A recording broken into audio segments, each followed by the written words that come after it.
Selamat pagi anak-anak, salam. Bagaimana kabarnya hari ini? Luar biasa. Jadi yang tidak hadir hari ini siapa? Hadir semua. Ya, Pak. Baik. Bapak minta kedepannya harus seperti ini terus ya. Dan Bapak lihat kebersihan ruangannya. Itu botol-botol tolong disimpan dulu. Botol minuman. Oke. Baik. Seperti peraturan yang telah Bapak tetapkan kemarin, ketika Bapak menjelaskan di depan, Bapak minta tidak ada yang memegang HP dan juga ngobrol dengan teman sebelahnya. Kalau melakukan hal itu akan Bapak berikan konsekuensi. Sebelum kita mulai pelajaran kita, mari kita berdoa. Bapak minta Geriandi untuk berdoa. Mari kita berdoa. Terima kasih Yesus. Oke. Sebelum kita mulai, ada yang ingat dari kita minggu lalu tentang daripada berdoa dan baca kitab. Betul sekali, itu Geriandi. Jadi beribadah itu berapa menurut kamu? Beribadah adalah bagaimana kita menyampaikan isi hati kita dengan pujian atau dengan beribadah. Oke, baik.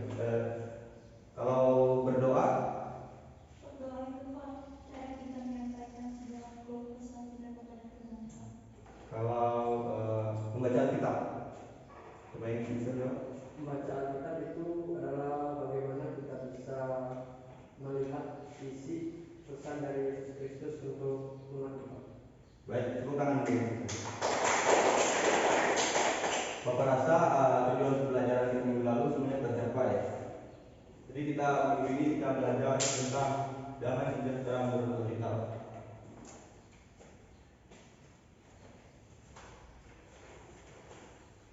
Jadi tujuan pembelajaran kita ada 5. Yang pertama, siswa mampu mengidentifikasikan ciri-ciri kehidupan masyarakat yang diliputi oleh damai sejahtera yang dikehendaki oleh Allah saat menyimak penjelasan dari guru. Yang kedua, siswa mampu mendefinisikan atau menjelaskan pengertian damai sejahtera menurut Alkitab saat berdiskusi di kelas. Yang ketiga, siswa mampu menyimpulkan makna dari damai sejahtera menurut Alkitab saat menyimak penjelasan guru. Yang keempat, siswa mampu menjelaskan bagaimana membawa damai sejahtera Allah saat diskusi kelompok. Yang kelima, siswa mampu memberikan contoh perilaku pembawa damai sejahtera Allah saat diskusi kelompok. Nah, kita masuk yang kedua. Jadi pengertian damai sejahtera menurut Alkitab dapat kita lihat dalam kitab Imamat pasal 26 ayat 1 hingga ayat yang 6.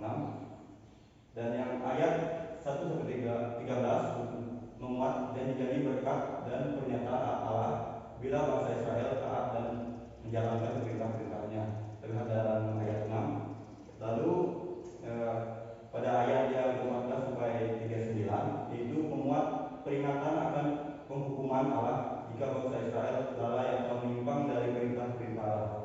Lalu selanjutnya dari ayat 40 sampai 46 berisi janji-janji Allah untuk mengampuni dan menerima mereka kembali sebagai umatnya. Allah itu setia dan selalu ingat akan perjanjiannya dengan leluhur Israel. Baik, kita masuk ke slide berikutnya. Berikutnya makna damai sejahtera Alkitab. Ada 4. Bapak minta untuk Geradi untuk membaca kembali. Makna damai sejahtera menurut Alkitab yang pertama adalah persahabatan, shalom antara sahabat berkaitan dengan hubungan yang akrab yang tertulis dalam kitab Perjanjian Lama Zakaria pasal 6 ayat yang 13 dan Mazmur pasal yang 28 ayat 3 serta 1 Raja-Raja ayat pasal yang kedua ayat 13. Terus selanjutnya kesejahteraan. Kata salam juga berarti kesejahteraan yang menyeluruh, termasuk kesehatan dan kemakmuran yang semuanya berasal dari Tuhan, keamanan yang tercatat dalam Hakim-Hakim, terus keselamatan yang tercatat dalam kitab Yesaya pasal 57 19, 60, pasal yang 60 ayat 17, serta kitab Mazmur pasal yang ke-85 ayat yang 11, serta Efesus pasal yang kedua ayat yang 13 sampai 18. Di sini dijelaskan bahwa keselamatan yang diberikan oleh Tuhan Yesus bagi kita telah menciptakan juga perdamaian antara orang-orang yang sebelumnya jauh dan saling kasih terasing serta bermusuhan. Terima kasih Jadi sudah membacakan ayat 3. Jadi keempat bagian tadi merujuk pada hidup taat dan setia kepada Allah. Jadi pilihan yang selalu harus kita ambil. Itu tidak bisa kita ambil karena sebagai umat Allah kita harus berlaku setia padanya. Kita sebagai umat Kristen harus setia terhadap Tuhan apapun yang kita hadapi dalam kehidupan kita.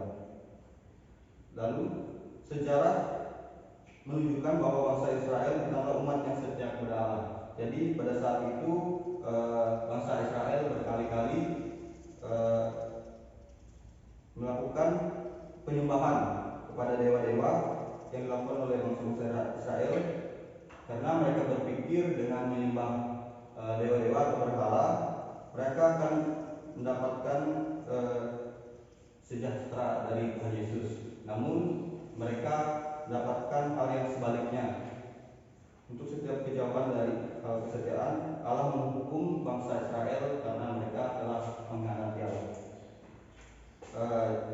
Bapak minta untuk sahabat pengertian menjelaskan pengertian damai sejahtera menurut kalian. Siapa yang bisa jawab? Pengertian damai sejahtera.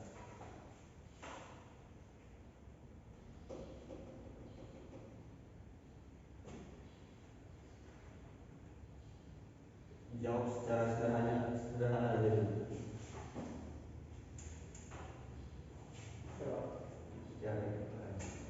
Apa tadi Pak? Jelaskan pengertian damai sejahtera. Damai sejahtera dapat mengacu kepada ketenangan dalam hubungan seperti perdamaian antara kita dan orang lain. Baik, terima kasih Jadi kita kasih tangan dulu.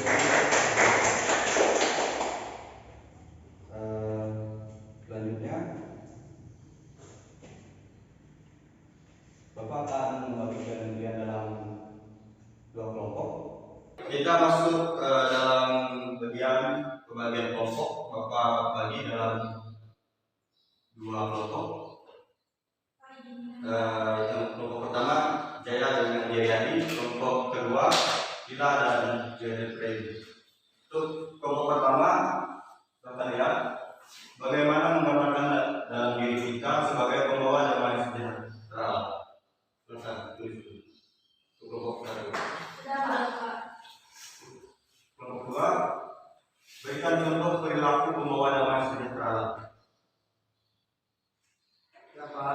Baik, Bapak akan berikan waktu untuk kalian 3 menit untuk mendiskusikan. Jadi silakan.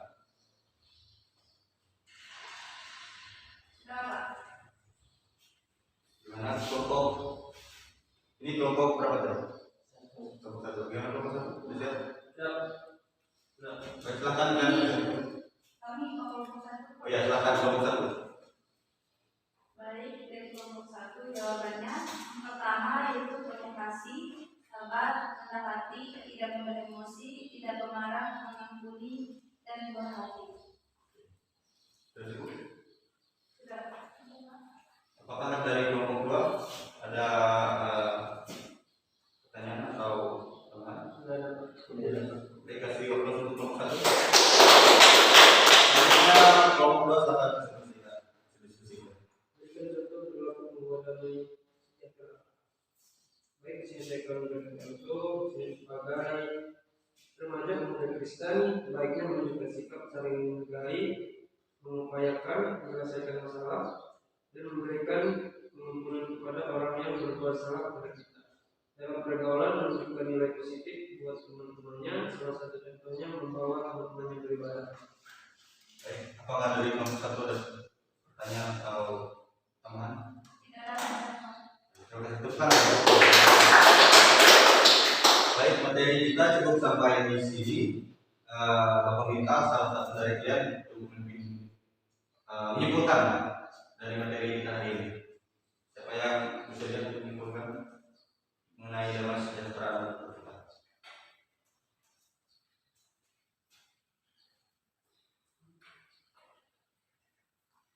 Silakan. Kalau tidak ada yang menyimpulkan, berarti kalian tidak menyimak dari Bapak tadi. Di sini kami sudah memberikan kesimpulan, yaitu dari pengucapan Shalom tadi adalah satu kata damai. Terus kata-kata kurang tamu adalah sebagai apa yang menggambarkan hasil perdamaian yang telah dikerjakan oleh Yesus Kristus bagi manusia. Siapa nama sudah? Baik, terima kasih. Tepuk tangan. Jadi materi kita hari ini sudah selesai. Terima kasih atas antusiasnya dalam mengikuti pelajaran Bapak. Sebelum mengakhiri materi kita akan berdoa. Silakan Jennifer. Sebelum kita mengakhiri pembelajaran kita, mari kita bersatu hati dan berdoa. Terima kasih Tuhan, amin. Amin. Sebelum Bapak tadi lupa memberikan tugas kerja rumah. Ada satu soal untuk dikumpulkan minggu depan. Silakan tulis.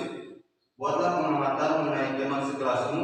Bagaimana perilaku selama di kelas? Apakah sudah menggambarkan sebagai pembawa damai sejahtera kita? Jika belum, perubahan apa yang harus dia lakukan? Ya. Terima kasih. Materi kita selesai sampai sini. Sampai jumpa di pertemuan minggu depan. Bapak harap tugasnya dikumpulkan, jangan sampai tidak dikumpulkan. Terima kasih.